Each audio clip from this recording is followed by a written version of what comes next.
Meus amigos queridos, meu bom dia ou meu boa tarde, conforme o horário que vocês irão assistir esse vídeo. Pois é, meu nome é Sidney. Vamos comentar um pouquinho a respeito do Evangelho segundo o Espiritismo, segundo o enfoque espírita.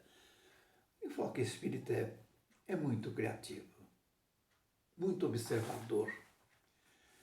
E hoje o capítulo 16 me dá a oportunidade de gravar esse vídeo. Sede perfeitos.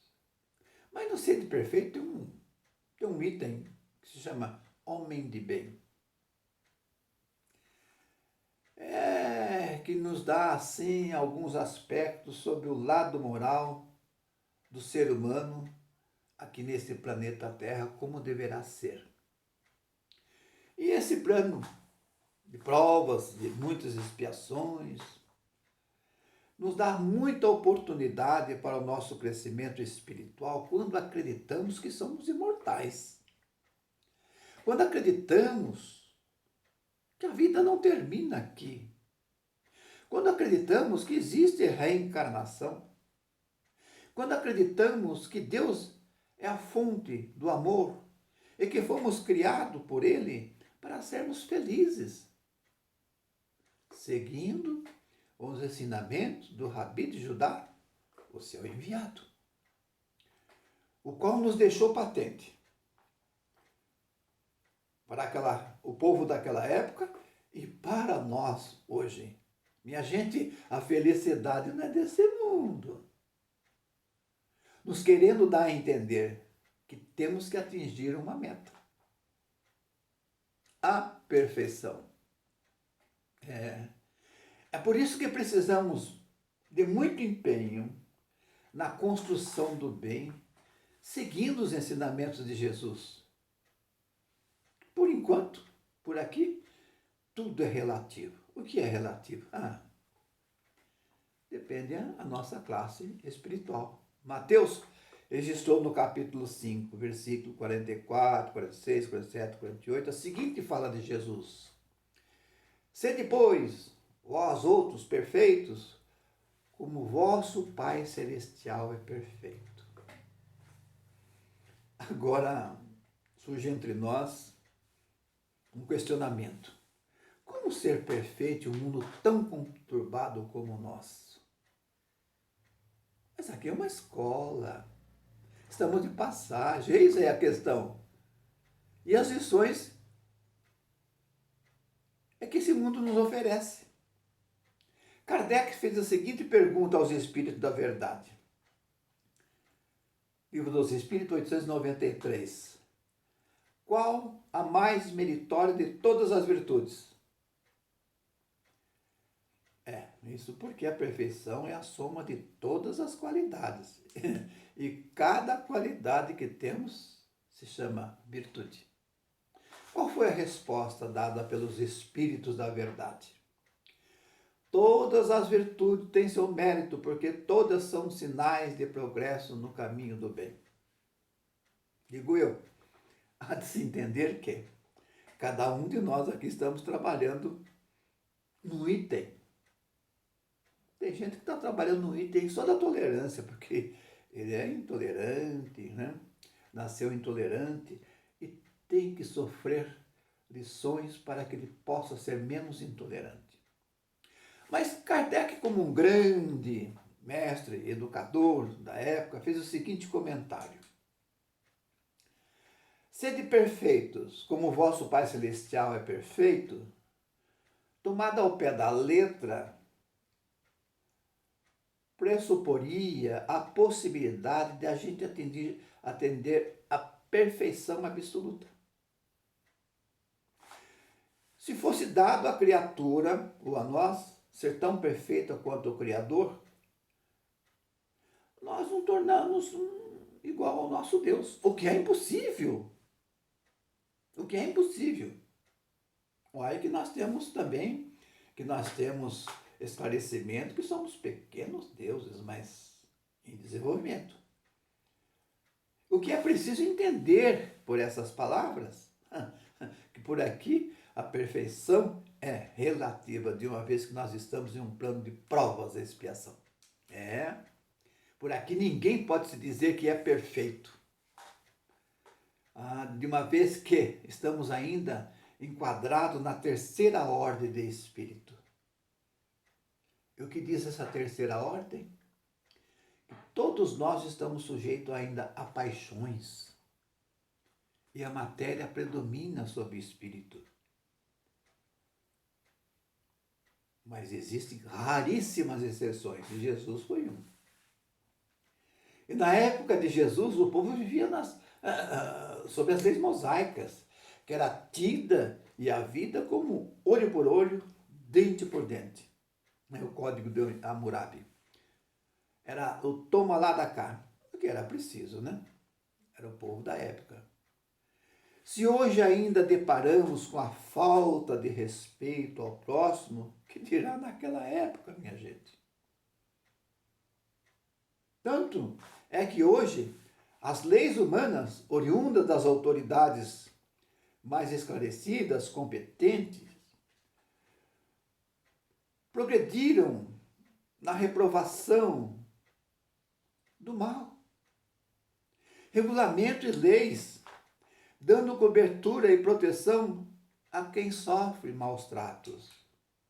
Eu digo a favor dos mais vulneráveis. Nós temos o Estatuto da Criança, Estatuto da Mulher, Estatuto do Idoso, Estatuto dos Deficientes Físicos. E nós estamos muito longe do requisito chamado perfeição, se ainda existe estatuto. Kardec, como um grande educador da época, disse que é preciso entender como uma perfeição relativa, aquela ao qual a humanidade pode absorver de momento, que mais se aproxima da divindade. Em que consiste a perfeição dita por Jesus para a época? Olha, Jesus foi fundo. Foi fundo mesmo. Ele disse: amar os inimigos, fazer o bem àqueles que nos odeiam, orar por aqueles que nos perseguem. Isso antigamente, naquela época, era quase ou impossível. Jesus mostrou aos antigos o que seria o rumo da perfeição. Que não seria a vingança, nem a desforra, nem o castigo, nem a desavença. Era a paz social. Ele mostra assim que a essência da perfeição é a caridade em sua mais pura acepção, porque implica na prática de todas as outras virtudes. Amar os inimigos é empregar a soma de todas as qualidades que um ser humano pode ter no plano moral. Com os esforços para amar os inimigos a efeito, teremos que usar o sentimento de caridade, mas também temos que repensar. Não é fácil amar os inimigos, porque existe uma questão, né, de energia espiritual. Nós não conseguimos abraçar um inimigo que nos fez mal. Nós não vamos conseguir abraçar um inimigo que tirou a vida de algum dos nossos, dos nossos parentes. Mas precisamos recorrer a ter a humildade perante a Deus, que fomos todos criados para ser um dia felizes. Estamos aqui para aprender. Nós podemos usar a benevolência, a indulgência, a abnegação, o devotamento ao próximo. Isso se chama caridade. Temos que nos esforçar. E nesse caso aqui, temos que nos transformar num verdadeiro homem de bem. E um dia que formos, na realidade, um homem de bem, nós não vamos precisar mais de estatutos sociais em defesa dos mais vulneráveis. Aos nossos inimigos, Vamos orar por eles. Vamos trabalhar em pensamento. Vamos pedir para que o Mestre, para que Deus possa iluminá-los, para ser cada vez mais brando no meio social. É fácil? Não. Mas estamos aqui para sofrer essa metamorfose, pois essa é a vontade do nosso Criador, que quer que de todos nós. Sede perfeito exige que sejamos um verdadeiro homem de bem, mesmo. O homem de bem é aquele que pratica a justiça, dá justiça a quem tem, mas com amor, com a caridade, com aquela pureza de coração, com aquela humildade, sempre interrogando a si próprio.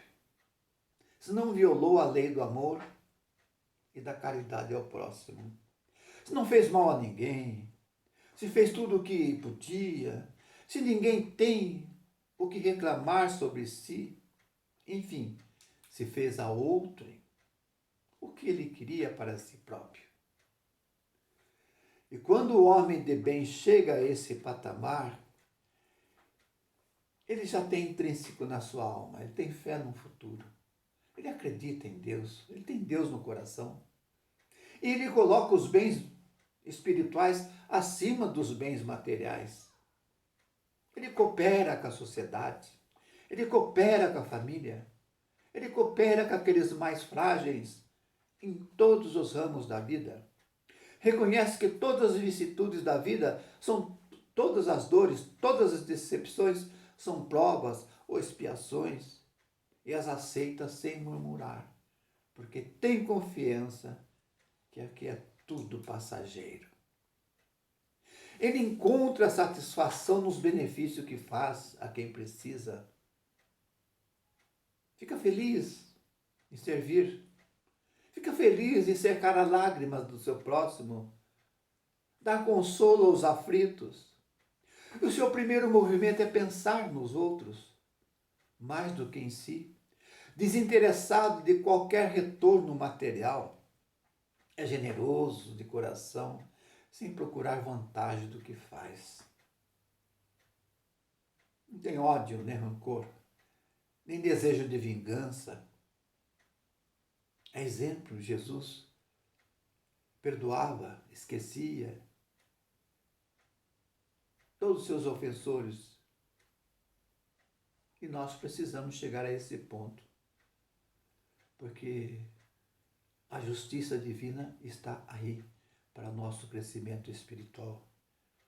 É ser indulgente por natureza, não compraz com as fraquezas alheias, porque ele mesmo sente que por trás de tudo existe a justiça divina. Existe um retorno. Não procura valorizar seus talentos para prejudicar seu próximo, mas para ajudar aos outros a ser felizes.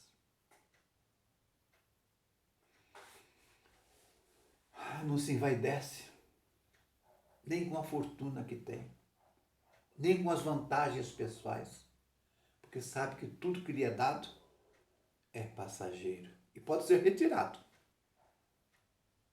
Usa, mas não abusa dos bens que lhe é concedido, porque sabe que um dia terá que prestar contas a quem lhes concebeu o que ele tem.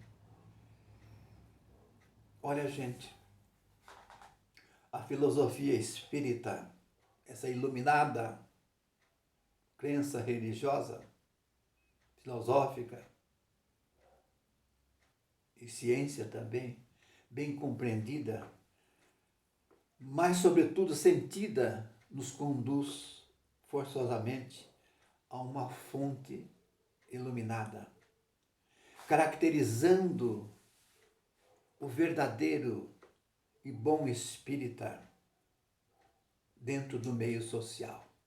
O espiritismo não criou nenhuma moral nova, não, mas facilita aos homens a inteligência e a prática da moral do Cristo. E na ciência da observação filosófica, tornando-se uma filosofia universal. Qual seria a outra filosofia? A que não fosse a que o Espiritismo nós estamos comentando. Não almejem nem conduz seus fiéis a propriedades transitórias, e sim a propriedades transcendentais, virtudes, valores da alma, o porquê. O que for da matéria, ao pó voltará. O que for da matéria, ao pó voltará. O Espiritismo nos ensina a dar valor aos valores materiais, porque nós precisamos sobreviver, sobreexistir. Somos matérias. Mas não a ponto de ser escravos da matéria. Então termino esse pequeno vídeo agradecendo àqueles que assistiram e a minha gratidão àqueles que, por acaso, assistir, compartilhar com aqueles que não assistiram ou que vão assistir.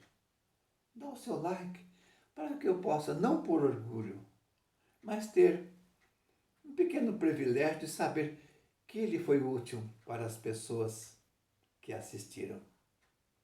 O meu obrigado a todos, minha gratidão e que Jesus esteja com todos.